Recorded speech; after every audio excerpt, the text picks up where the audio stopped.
never been done before. We the people tell the government what to do. It doesn't tell us. We the people are the driver. The government is the car. And we decide where it should go and by what route to do. We the people are free. And I hope we have once again reminded people that man is not free unless government is limited.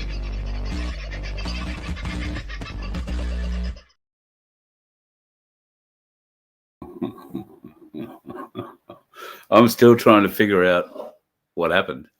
Pardon me a moment. I don't know, folks. Maybe a copyright thing. Maybe I played a bit too much Joe Rogan. Everybody else on the internet gets to play Joe Rogan, but maybe I don't. Maybe they don't play it in such length. Maybe I don't know.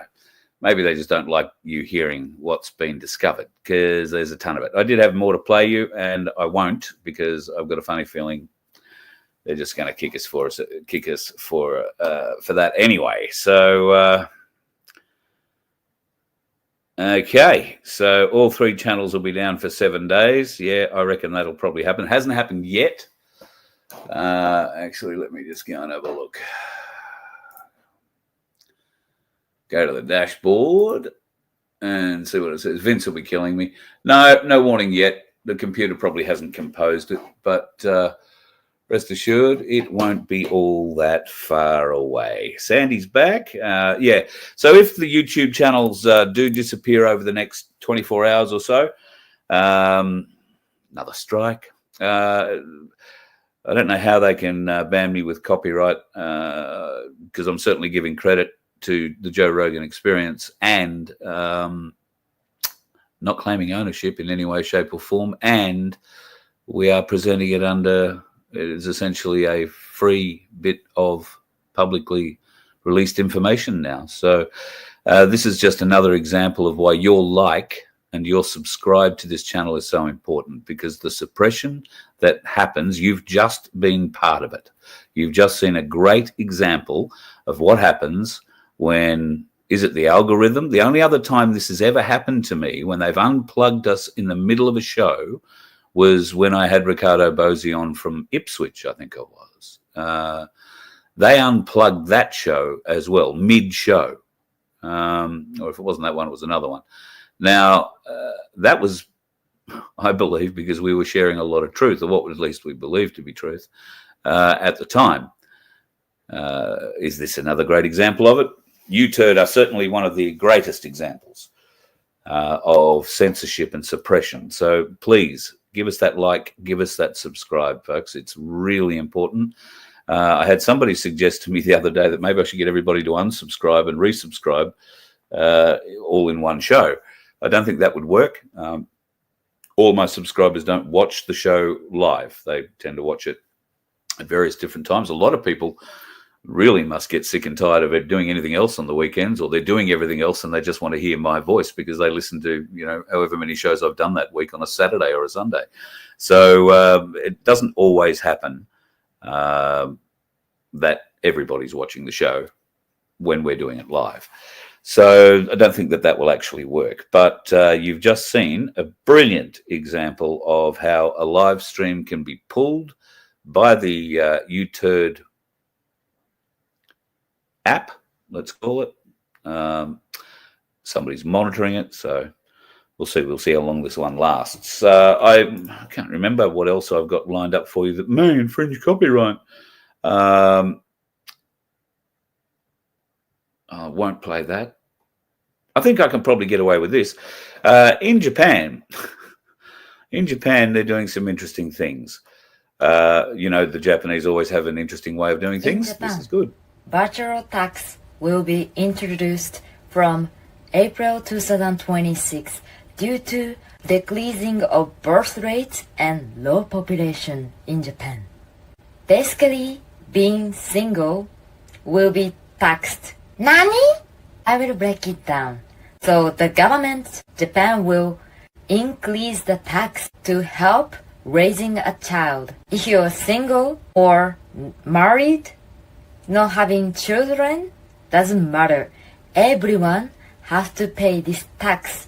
Like this, if you give a birth, you will receive money from the government more than before, stuff like that, because government gonna use that tax to give money to the people who has a kid. Government want Japanese people to wanting kids, so they're introducing this bachelor tax. Do you think this will help Japanese people to make babies? I don't know. It seemed to work pretty well in Australia a few years ago. Do you remember? There was the make a baby incentive. Of course, the taxes, I can't remember which tax they raised at the time. There probably were a few of them. But there was a great incentive. And I want to say it was $5,000 and then possibly $7,000 was the incentive if you had a baby. What did that create for us? Do you remember? Well, we're living it now. Most of the little shits that were born out of that, and all it did was create a huge amount of single mothers, pumping out kids from various fathers as fast as they could and taking the $5,000 baby bonus, as it was called, all the time. It wasn't terribly effective in growing our population, and I would agree our population needs to be growing. You know, if you are still capable of making babies, you should be out there making them. Try and make them with another Aussie, an Anglo, if you can, because white Australia is disappearing tremendously. We cannot hope to breed at the rate that our immigration is currently at. But if you care at all about maintaining any portion of a white Australia, we need babies. You need grandbabies. You need a lot more of them. Offer encouragement. I know it goes absolutely against what most parents would ordinarily think, but do it for the country. And I guess without the incentive, there won't be too many people who want to go and have babies. But our $5,000 baby incentive, well, that was an absolute ripper. And those little shits are the ones running around gluing themselves to footpaths and to roads and bridges and trees and throwing rocks at anybody who happens to be passing, casting aspersions at or anybody who was over the age of 35 or maybe 40 because you're old, things have changed, doesn't work that way anymore. Well, the world has always worked a certain way, and the young are very rarely at the forefront of that. There are an awful lot of bad things happening in the world, folks. Are we beginning to witness the end of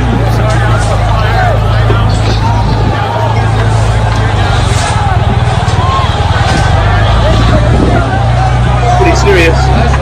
England, Ireland, France, America, all these places burning. There's dissension. There's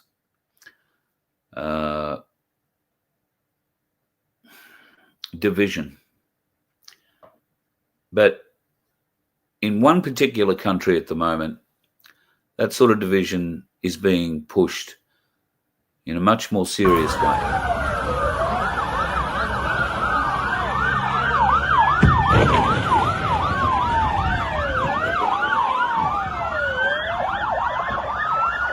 This is vision of a little Irish town where the Muslim population has risen up and they are protesting. Now, I'm not exactly sure how this protesting is helping. However, they have other ways to protest.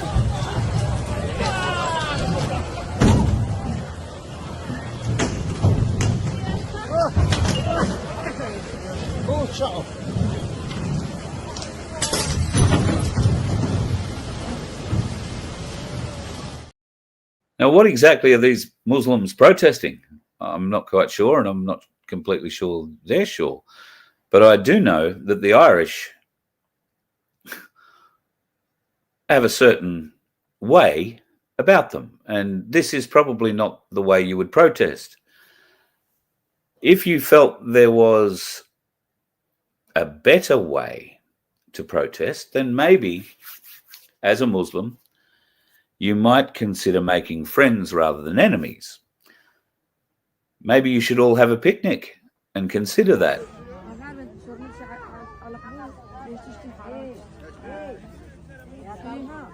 Yup, that's a whole bunch of Muslims sitting on Christian graves, having lunch, having a party. You can see the food laid out on one of the graves over there. Phew. I'm not sure whether or not they would be as tolerant if, well, I don't think that there are too many grave sites in their homelands that people could visit, to be honest. But the desecration of the graves of those in the country that these people now call home isn't smart. Why isn't it smart?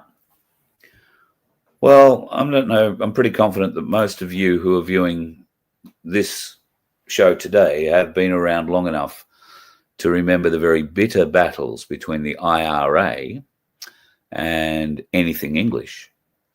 The IRA, or particularly the division between the Catholic and the Protestants as well in Ireland, has been legendary, and it has been ongoing for hundreds of years. It is only just in, the last maybe 20 years, we have seen a decrease in the bombings, a decrease in the assassinations, a decrease in the horror and the violence being perpetrated all the way across various different parts of Ireland, particularly Northern Ireland, though.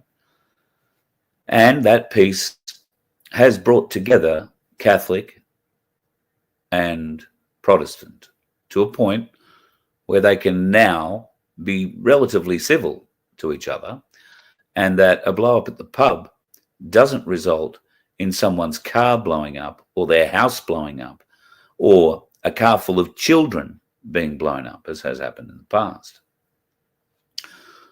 By the Muslim minority choosing to plank their asses on the graves of what I'm sure are highly respected people, most part, particularly in that little town, is going to incite a form of violence that these Muslims think they're ready for. And of course, they have their own speciality when it comes to bomb making and murderous ways of doing things. Could this be, well, I don't think it could be, I think it is incitement. We have to be very careful about incitement. Incitement can be arranged, and we'll talk more about that real soon, because the protests are happening strong in LA. They're having a bit of a protest in Chicago.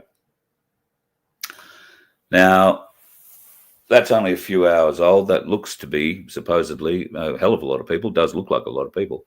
And at this point, this looks to be a peaceful protest in Chicago. So let's just wait and see what happens there. In New York, they're protesting as well.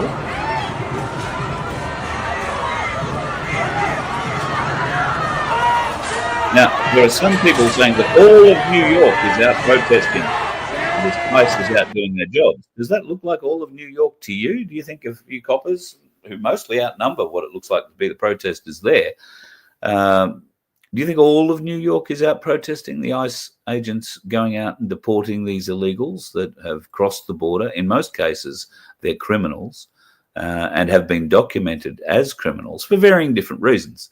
Now, it might be a criminal act to overstay your visa. Now, does that put you in the same league as an MS-13 member? I don't know. How do you differentiate? Oh, well, we do feel-good things. Well, what about the MS-13 guy who does feel-good things? Oh, well, he's reformed, he's changed. Well, it's bullshit. If America hasn't woken up yet, and particularly New Yorkers haven't woken up to the fact that their country has been invaded by fighting-age men from various nations, not just Mexico. Those people have come all the way through Central America and have been imported from various parts of Africa and Europe into Central America so they could walk the trek through Guatemala, through Ecuador, and all the way through Mexico to get to the border to be allowed to walk across it into America and disappear. So this is what New Yorkers and Los Angeles and Chicagoites, I don't know what you call them, are protesting about. But look at the ages of those people protesting. They've come from the baby bonus era, you know. I'm sure these people mean well. They have no actual concept of what they do. I'd like to believe that. Sadly, I don't believe that all of them are that disengaged and just want to get out and throw things and be violent. I think it'll be organized. And that's certainly what it's looking like in Los Angeles. At the moment, in Los Angeles, there are various sites materializing quickly and then disappearing with different pieces of equipment for the horde that is traveling around doing what they're doing on these streets. Ballistic face masks, or bionic face masks as they're called, but protection from things like pepper spray and rubber bullets and all that sort of thing are being handed out free of charge. If you go and check them out on a website, you wouldn't be able to buy in Australia for less than $700. But there are boxes and boxes and boxes of those being handed out by nameless, faceless turds at what look to be prearranged spots all around Los Angeles. There are also inexplicably pallets of bricks that have been left in places on the side of roads or tucked around the corner of a building here or there. Inexplicably. Well, maybe not so inexplicably, because I can tell you, folks, that there is a website you can go and visit. It's called nokings.org. And there you will find this map. Now, that map is showing you everywhere in the United States of America that they are planning to have a demonstration on June 14. They are, interestingly, if you go and have a look at the site, you'll see that there is a button you can click to check out what they have in store for Washington, D.C. The fact is they have nothing in store for Washington, D.C., and I think that's because they all know they'll go straight to jail if they get on the streets and do anything stupid. So they're telling people from Washington, D.C. to go to Philadelphia and join up with the crew there. But you can see the amount of dots across that map. Now, this No Kings organization claims to be having a rally in every one of those locations. Now, they also claim that in America, we don't do kings. They've defied our courts, deported Americans, disappeared people off the streets, attacked our civil rights, and slashed our services. God, you'd think they were talking about the Democrats, wouldn't you? The corruption has gone too far. No thrones, no crowns, no kings. God, it sounds like Australia. Except the Australian population isn't woken up enough to realise that's the case either. So the left in America is going mad, and June 14 looks like it could be a day where many areas of America will burn by design. The Democrats and those that support them are designing it. In Australia, our peaceful left, well, they're getting up to show their usual things. And please look at the faces of these people. If you can help identify them, please let me know.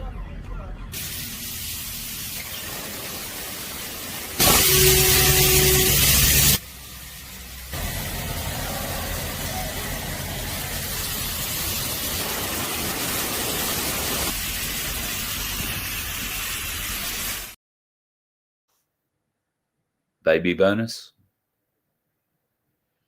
It's probably $10,000 worth of damage to those truck tires. They'll all have to be replaced. Maybe more. I don't know. I know how much my tires are to replace. And my tires are smaller than those tires, fractionally. I think they'd be up for $700 to $1,000 a tire, easy. And we only saw what they did to some of them. How long had they been there, and how many other trucks had they done? Some Australian family raised them. It's just not Australian. We import Indian truck drivers to wreck our truck tyres. We don't need Australian children to do it. We would hope our Australian children have been taught better manners. But they seem to struggle a lot with that as well. More than most, sadly. But it is what it is. I did talk about incitement. Could a lot of this division, like the Muslims sitting on Christian gravesites and having a feed, them burning things in the street and generally being ungrateful for the position that they now find themselves in a country that isn't lobbing weapons over their head and having them land in their gardens. But oh no, for some reason there is division. Why? Well, it's because I believe the deep state is in its final throes, and I do believe final throes. This year has held probably more truth proven in hindsight than we've seen ever, and we're 6 months into it. There are some significant dates that keep getting thrown around, as always, and you know me and dates, I'm not keen to share them terribly much, but I've heard everything from the rapture date, September 23, to World War III starting. We've missed that date. There have been a couple of other rather loud ones. The Trump assassination. Next month, going to be a big month, apparently, with a successful attempt on Donald Trump's life. I can't remember what date exactly. Now, these are all predictions that have come out recently. Some would suggest from informed white hat, for the want of a better term, sources. I don't know. Right now, like many of you, I'm sick to death of what's going on. There are too many unawake people in the world. Are they ever going to wake up? If they're not ever going to wake up, well, wouldn't it be kinder to shock the shit out of them? Get on with the 10 days of darkness and the 8-hour repeated videos and let us all level up. I know a lot of things have got to come into phase with that, including energy from the sun, which is, I believe, on our way and on its way to us. There is constant bombardment, obviously, but there is more energy in the last 2 weeks coming out of the sun than we've had all year, apparently. So the stuff that's actually directed at Earth, and it does seem to be having some effect, at least on our magnetic poles and our tectonic plates, with all the stuff that we showed last night going off. So I don't know. It's pretty wild, pretty wild. Are we still on? Bring it on, had enough. So there you go, Michelle. I'm hopeful that means we're still on. We'll see what happens. I don't have too much more left for you tonight. There is this warning from the LA cop about incitement, and we need to be careful of that here in this country as well, because while we're watching from afar what these dickheads are doing in America, rest assured our country has dickheads of evil intent, well enough. There are plenty of them here in Australia willing to get us in a position where we get ourselves in trouble or we lose our battle in a way that was absolutely unintended. Maybe we didn't even know we were in a battle. So have a listen to what this ex-LA cop says. All right, so let me explain what I believe is happening and why they want you in a civil war. So in the next couple weeks, these are being planned right now, very well funded, very well organized. At a city near you, we're going to have a riot. It's not just protests, full-on riots. And if you watch this video, what's happening...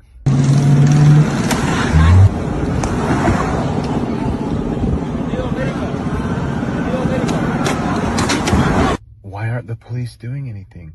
Why aren't they stopping and arresting these people? Well, Most of these agencies where these riots are happening are liberal-led agencies. They are, in my belief, telling them to stand down. Why? Why are they dropping off bricks? Everywhere across America, they're dropping off these pallets of bricks. Why?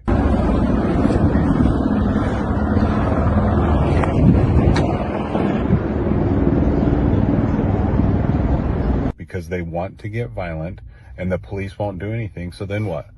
Patriots like you and I, it'll make us want to go in and fight. Don't do it. It is a trap.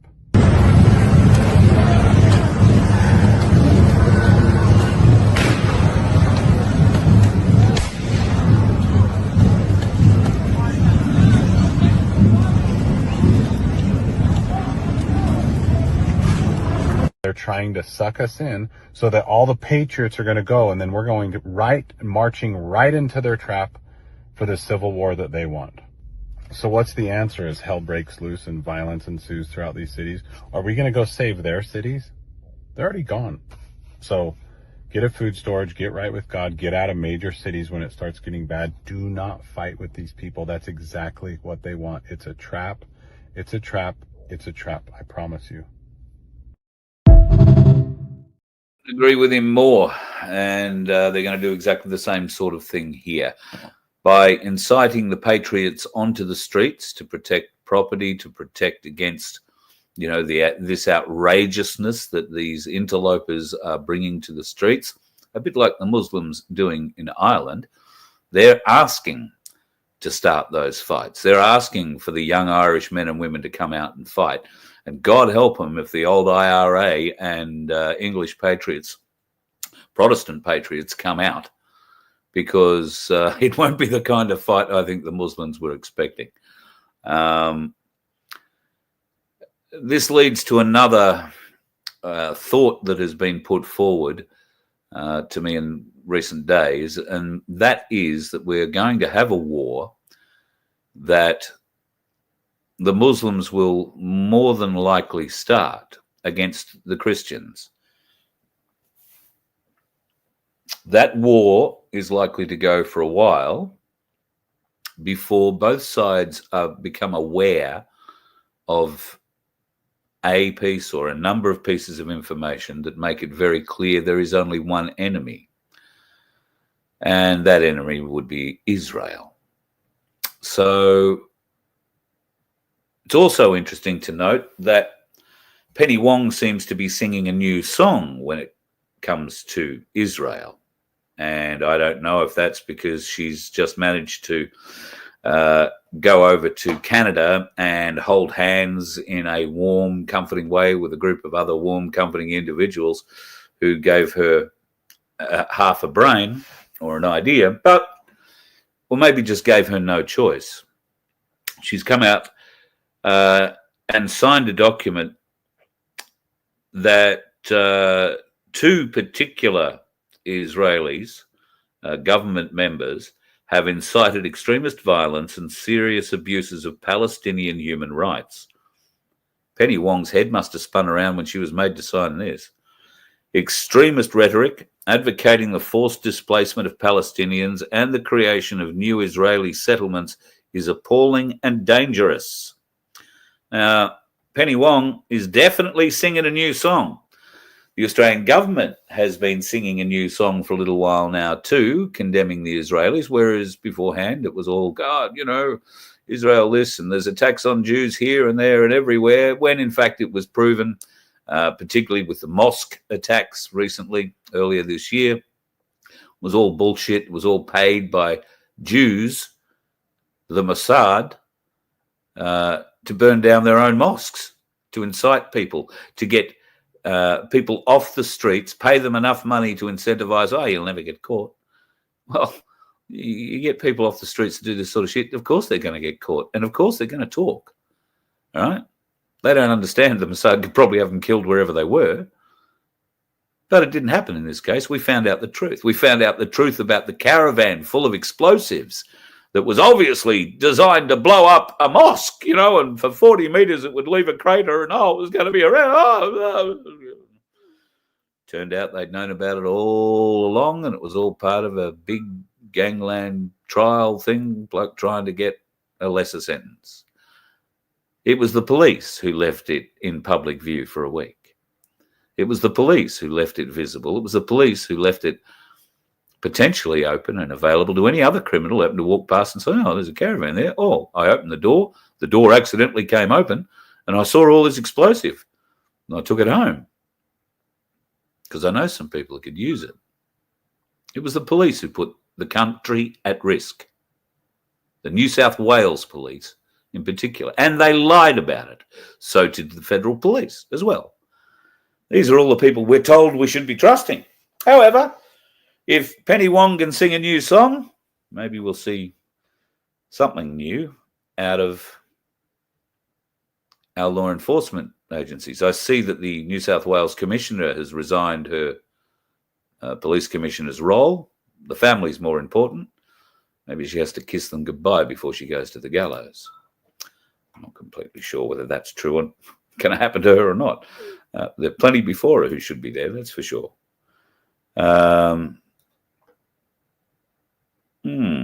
That's a bit weird. Now I can't. Oh. Well, it doesn't look like I can customize my overlay. I had one more thing I wanted to show you, but it's not going to let me show you. This is all rather weird. Can I play that? No, it's definitely not going to let me. I must have shown you far too much already. There are weirder and weirder things. All right, well, if it's not going to let me show you that, I may as well say, hey, it's been fun, and boy, there is one other thing I was going to touch on this evening.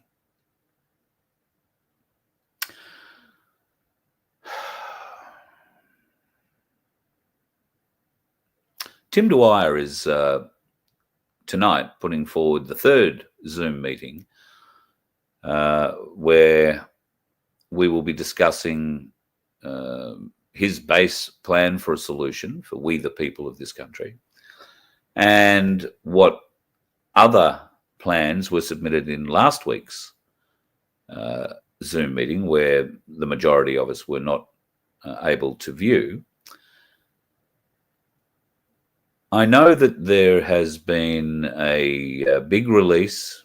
For those of you that went to Guru's show last Friday night and watched Tim and I and Jackie Dundee discuss this covenant document that she has written, and where for the first time Tim and I heard about Jody Lowe's idea to drive from Cairns to Canberra, collecting signatures on that document. Now, the document is really well written, and I think it's an important document. I was called today to find out whether or not I would support this document in any way, great shape or form. And I've got to be honest, if you didn't see the show with Guru last Friday night, I asked Jackie a number of questions about the document. The first being, who's it going to? If we get it, this document signed, who's it going to? I'm still waiting. In spite of hearing a lot of words, I never heard who it was going to.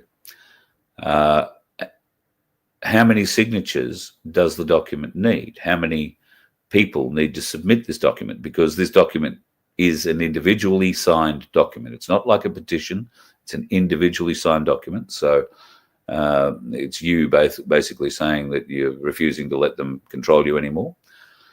How many of those is needed to make a change? How many signatures makes a change? We had 1.5–2 million people in Canberra. There was a signed document there delivered to the Prime Minister, no less, by a hand-picked group of individuals from the freedom movement. And I say that with raised eyebrows and inverted commas. That didn't help.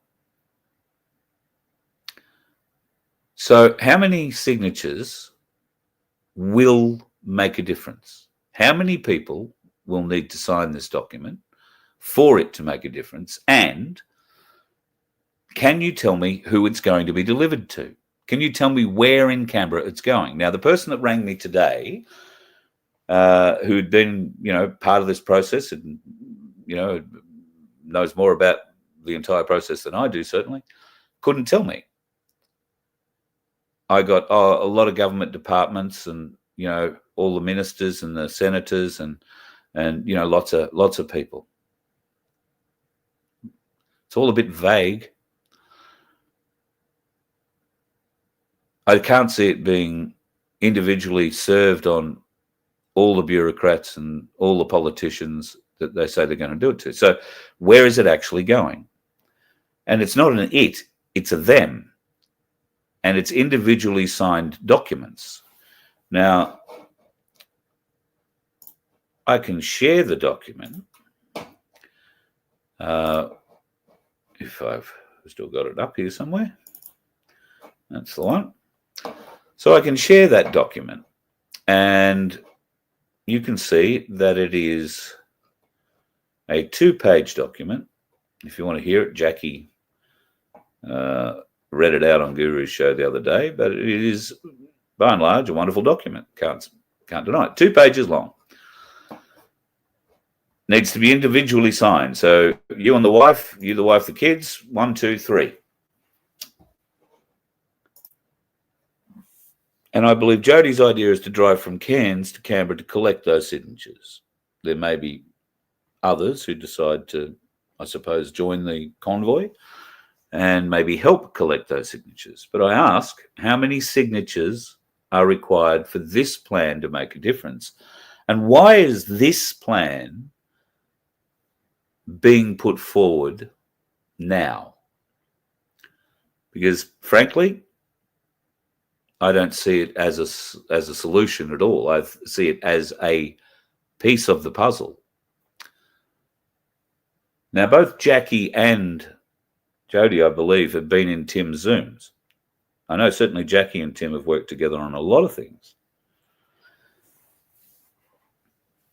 Tim and I had discussed many times prior to the first Zoom event the reticence of people who have been invested in finding a solution, sharing what they have found with others who have been vested in finding a solution and have found other things.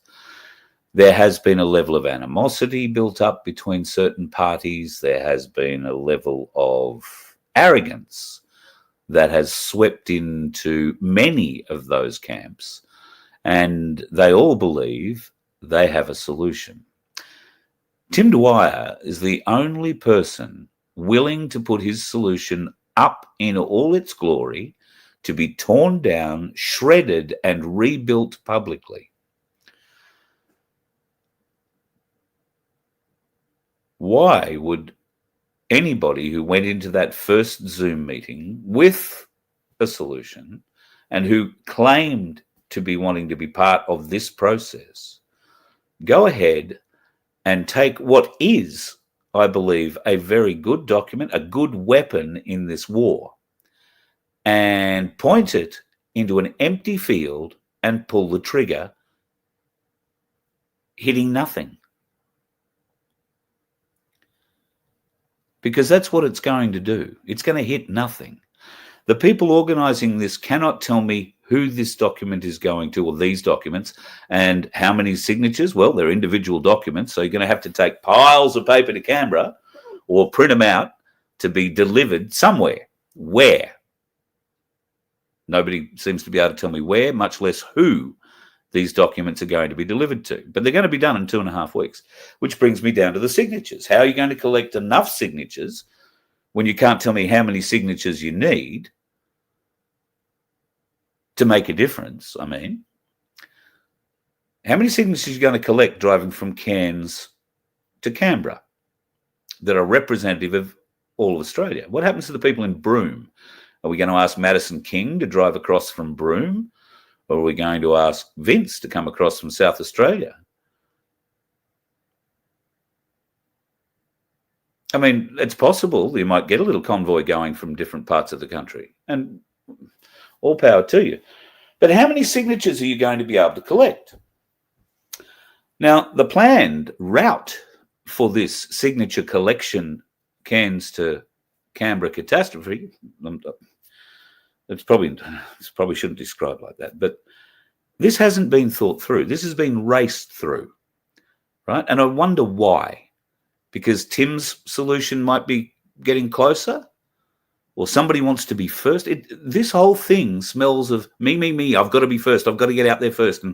And I've seen what Tim's doing. I've seen, yes, I'm right. Well, I've got, and moving it on. Now, whether that's the case or not, I don't know, but it smells like it. And it looks a bit like it. And it's definitely unfriggin' Australian. So let's have a look at the route.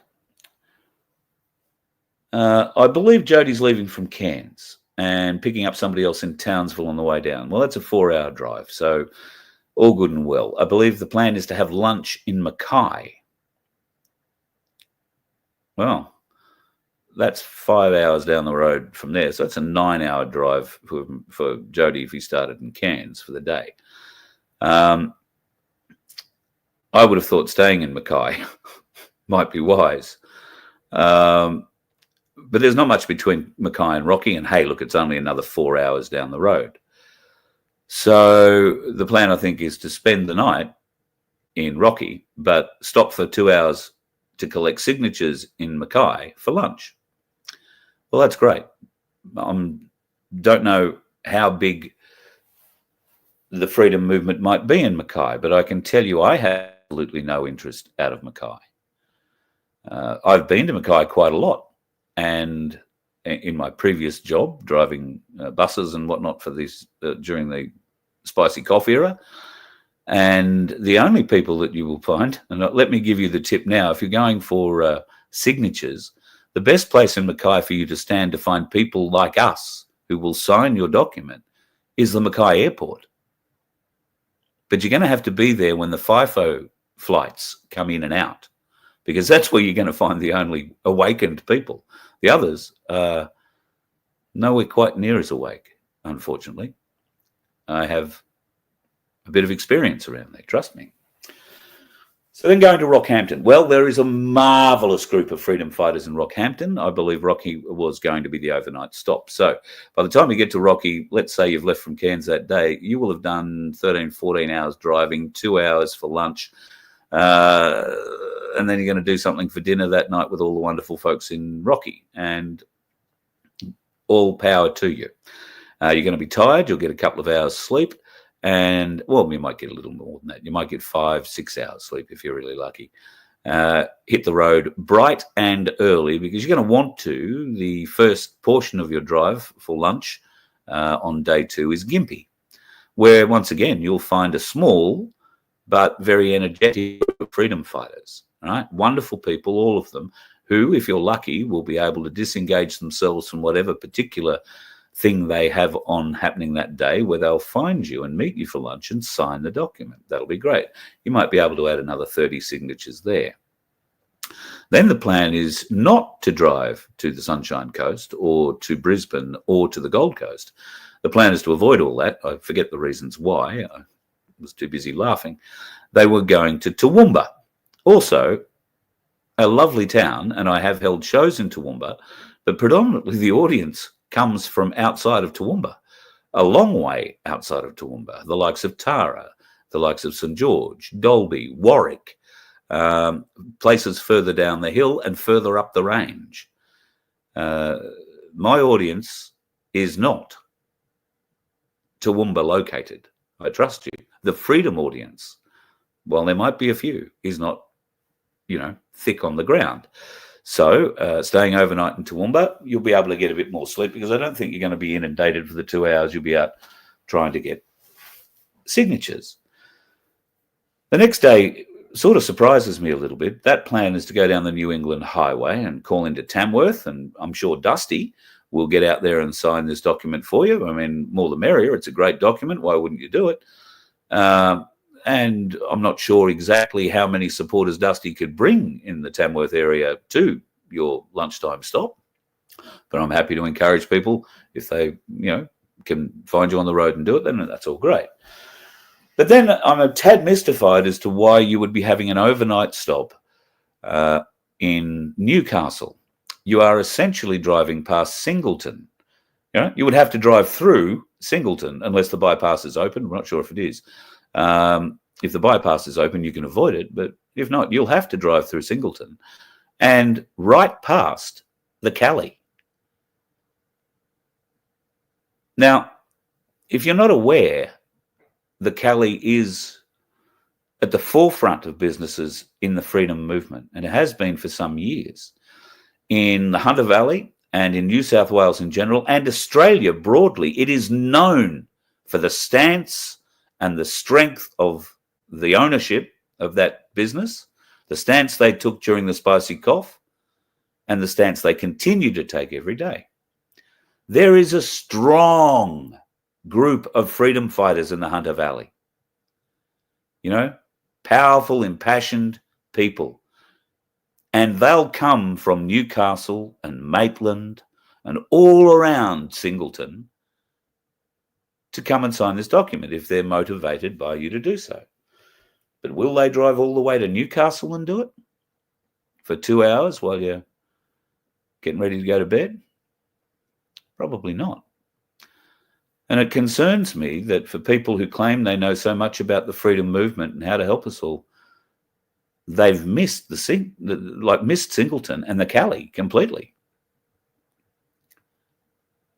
How many signatures do you think we will have gathered by the time we leave Newcastle? Because I don't think there's too many stops in Sydney or in Bowral or anywhere else along the Hume Highway on the way to Canberra. So how many signatures are going to make this weapon useful? 1,000? 2,000? 10,000? I think we need 10 million. Do you think you can gather 10 million signatures in 2.5 weeks? Just so you can be first to Canberra with a solution? That's what it appears like to me. Does it appear like that to you? It just seems rushed. And when it seems rushed like this and there's so much excitement to push it and so many people getting behind it, I get curious. Now, the last time somebody did something like this and created a list of us all, the people in the freedom movement who wanted to get behind and support the mission, the last time that happened, that list of people wound up in the hands of the government. They were handed a list of everybody who ordained to put their name down as a freedom fighter, free of charge. Well, maybe not free of charge, but I can't prove it was paid for. This is an update of that list as far as I'm concerned. You put your name down on here, all of those names will go somewhere in Canberra. You can be absolutely assured they'll go somewhere. The organisers of this can't tell us where, much less who, but rest assured they will go somewhere. And there will be some bureaucrat or group of bureaucrats tasked with going through every one of those documents with a signature and an address on them and cross-checking that against the existing freedom fighter list that they have. Those people who refuse to consent, who will not comply. And as they tick them off, they'll see new names that they can add to their master list. I see this maybe as a misguided attempt to be first on the scene and give this solution to us all. But in fact, all I believe is happening is they're going to give a list of all our names, all the new people who've woken up in the last couple of years, to the government. And a whole heap of paper which is going to get recycled. I don't understand why you would shoot your weapon, and it's like I say, it's a good document, but it's one piece of the puzzle and it's out of sync with the reality of things. So all this great document, this weapon is a slug lying dead in an empty field that's killed nothing, done no damage to anything on the other side. But it does allow the other side to come down and have a look at it, to inspect it, to say, well, here's their new weapon. That's an interesting new weapon. Oh, they've made a change here. Oh, they've done that. Oh, it's gone a little bit further this time, gone a bit deeper. We'll have to go away and have a think about that, because if these bastards ever figure out where to aim it, we're fucked. Stop firing your weapons at nothing just so you can be first. Ego is the problem, people. Sadly, ego. To be first, to be out there, to get the adulation of doing something. And I understand that. But is it worth sacrificing we the people and a real potential solution, or potentially a real solution, just so you can be first? Your name. It disgusts me, if I'm honest. I've been trying to think, is there any other way? Could it be anything else other than ego? And maybe. I want to believe that people do things with the best of intention. But while the best of intention is a great thing, it doesn't help us if you fire all the friggin' weapons and we're left with no ammunition. And all you've done is fill up an empty field with the best gear we've got. Certainly proves that not all dickheads are on the road. Hey, folks. Have a good night. You let one ant stand up to us, then they all might stand up. Those puny little ants outnumber us 100 to 1. And if they ever figure that out, there goes our way of life. It's not about food. It's about keeping those ants in line. That's why we're going back. Does anybody else want to stay? Let's rock!